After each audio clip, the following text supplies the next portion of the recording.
Hello students, welcome to RS Group of Schools. I am Gaurav Sharma, your computer teacher. Today we are going to start a new topic of your syllabus. आज हम आपके syllabus के new topic को start करने जा रहे हैं, तो चलिए देखते हैं. Student, today's topic is pseudocode. The pseudocode is an informal, high-level description of the operating principle of a computer, program or other algorithm. pseudocode जो होता है वो एक तरीके का इनफॉर्मल मीन्स किसी भी एक मैनर में नहीं होता है, इनफॉर्मल वे में होता है. High level description of operating principle of a computer program means किसी कंप्यूटर प्रोग्राम का एक हाई लेवल डिस्क्रिप्शन होता है ये, जो कि इनफॉर्मल मैनर में होता है. किसी कंप्यूटर प्रोग्राम को लिखने के लिए उसका एक प्रिंसिपल है, ऑपरेटिंग प्रिंसिपल है, जो कि इनफॉर्मल वे में होता है. ये हमारा स्यूडोकोड कहलाता है. और यही डिस्क्रिप्शन जो है वो किसी प्रोग्राम के लिए भी हो सकता है या किसी पर्टिकुलर एल्गोरिथम के लिए भी हो सकता है. इसका मतलब क्या है कि जब हम किसी प्रोग्राम को लिखते हैं तो उसके पहले हम उस प्रोग्राम के लिए एल्गोरिथम को लिख सकते हैं उसकी, या उसका फ्लो चार्ट बना सकते हैं, जिसकी हेल्प से हमें प्रोग्राम लिखने में बहुत ही आसानी होती है. तो इसी तरीके से एल्गोरिथम और फ्लो चार्ट की तरह ही हमारा ये स्यूडोकोड भी होता है, जो कि एक स्टेप बाय स्टेप कुछ जो भी स्टेप्स उस प्रोग्राम में है उनको स्टेप बाय स्टेप हम एक वे में, एक इनफॉर्मल वे में लिख लेते हैं, जिससे हमारे प्रोग्राम बनाने में हमको बहुत आसानी होती है.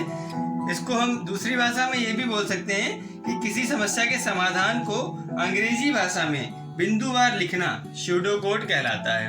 मीन्स इंग्लिश की लैंग्वेज में हम किसी भी समस्या के समाधान को, किसी भी प्रोग्राम को या किसी प्रॉब्लम को, उसके सॉल्यूशन को, किसी प्रॉब्लम के सॉल्यूशन को हम स्टेप बाय स्टेप लिख सकते हैं. ये हमारा प्रोसेस जो है वो, ये सिस्टम हमारा स्यूडोकोड कहलाता है.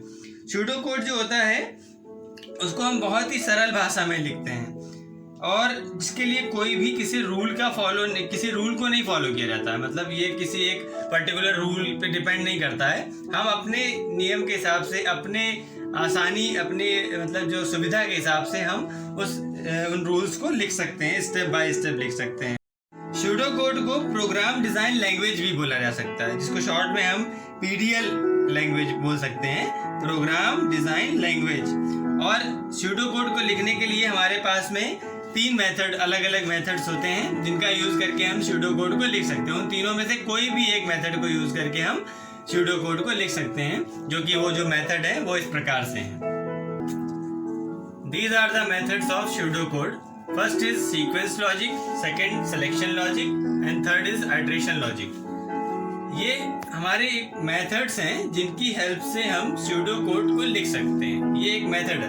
तो ये पहला हमारा सीक्वेंस लॉजिक है, जिसमें हमको ये प्रोसेस दिखाई गई. फ्लो चार्ट हमने एक बनाया है, एक सिंपल फ्लो चार्ट के फॉर्म में हम इस मेथड को समझाना चाहते हैं कि जो सीक्वेंस लॉजिक है उसमें हम सारी प्रोसेस को, जो भी हमारे निर्देश हैं उनको हम क्या करते हैं, एक सीक्वेंस में, है ना. जैसे ये प्रोसेस 1, प्रोसेस 2 और ये है प्रोसेस n, एक सीक्वेंस में हम लिख देते हैं. सबसे सिंपल मेथड हमारा एक तरीके का कह सकते हैं इसको, कि जो भी हमारा, जैसे बिल्कुल सिंपल कोई प्रॉब्लम आई हमारे पास में, तो उसको हम क्या करेंगे, सीक्वेंस लॉजिक से सॉल्व कर देंगे. उसका जो कोड है उसको क्या लिखेंगे, हम प्रोसेस को स्टेप बाय स्टेप लिख करके अपना स्यूडोकोड पूरा कंप्लीट कर लेंगे.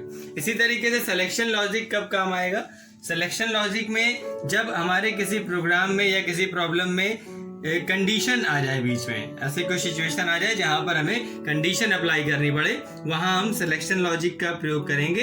इसमें क्या करना पड़ता है कि जो भी हमारा जो प्रोसेस है उसको हम किसी डिसीजन टेबल से, डिसीजन बॉक्स में लिख करके उसको सॉल्व करते हैं.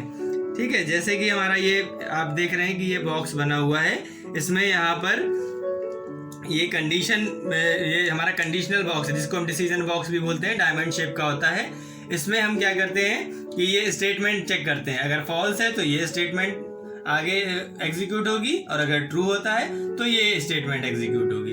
तो इस तरीके से हम यहाँ पर ये सिलेक्शन लॉजिक का यूज करके हम ऐसी सिचुएशन में सिलेक्शन लॉजिक का यूज करके हम स्यूडो कोड लिखेंगे। इसी तरीके से हमारा लास्ट है आइट्रेशन लॉजिक। इसमें क्या होता है, जैसे कोई लूपिंग कंडीशन आ रही है, कोई रिपीटेशन किसी चीज का, किसी कोड का बार बार रिपीटेशन हो रहा है, तो वहां पर हम क्या करते हैं, आइट्रेशन लॉजिक को यूज करते हैं। तो इसमें क्या प्रोसेस होती है कि जैसे कि आपने देखा कि इसमें भी ये कंडीशन है। अब कंडीशन को चेक करते हैं, अगर कंडीशन फॉल्स है तो हमारा ये यहाँ पर सीधे जा करके ये प्रोसेस यहाँ पे स्टॉप हो जा रही है। और अगर कंडीशन ट्रू है, ये देखिए ये यहाँ पर ये कंडीशन ट्रू है, तो ये स्टेटमेंट पे जाएगी। जो भी स्टेटमेंट हमको लिखना है, जो प्रिंट कराना है, तो वो स्टेटमेंट आएगा, फिर सेकंड स्टेटमेंट आएगी। इस तरीके से स्टेटमेंट्स आती जाएंगी और जब तक कि वो कंडीशन बार बार चेक करेगा। जब कंडीशन अपनी फॉल्स हो जाएगी तो लास्ट में जा करके वो, जैसा कि लूपिंग के प्रोग्राम में होता है, उस तरीके से जब कंडीशन फॉल्स हो जाएगी तो वो जा करके प्रोग्राम एंड हो जाएगा। तो ये दीज आर 3 मेथड्स। इन तीनों मेथड्स का यूज करके हम स्यूडो कोड लिख सकते हैं। इन मेथड्स का यूज हम क्यों करते हैं, ताकि हम स्यूडो कोड को अलग अलग सिचुएशन में अलग अलग मेथड को यूज करके हम स्यूडो कोड लिख पाए।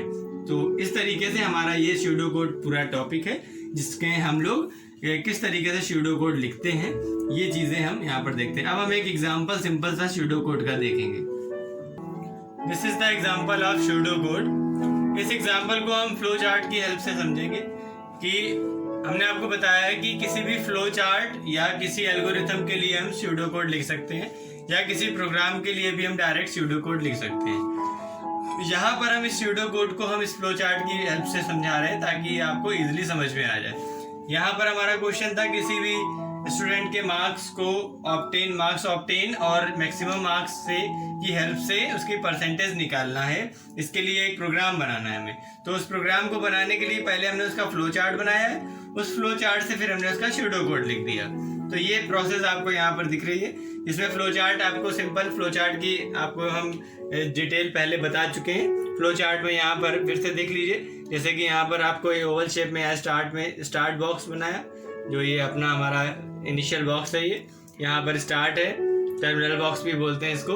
और इसके बाद में हमारा ये इनपुट बॉक्स है, इसमें मार्क्स ऑब्टेन इनपुट कराए, फिर मैक्सिमम मार्क्स इनपुट कराए। इन दोनों को इनपुट कराने के बाद में हमने यहाँ पर फॉर्मूला अप्लाई किया है, percentage equals to marks obtain और divide by maximum marks into 100। इससे हमारा परसेंटेज निकल के आएगा और फिर हम लास्ट में परसेंटेज को प्रिंट कर देंगे और फिर फाइनल लास्ट टर्मिनल बॉक्स में हम इसको प्रोसेस को स्टॉप कर देंगे। तो ये हमारा फ्लो चार्ट लिखा हुआ है, इसी फ्लो चार्ट के अकॉर्डिंग हम यहाँ पर स्यूडो कोड लिखते हैं।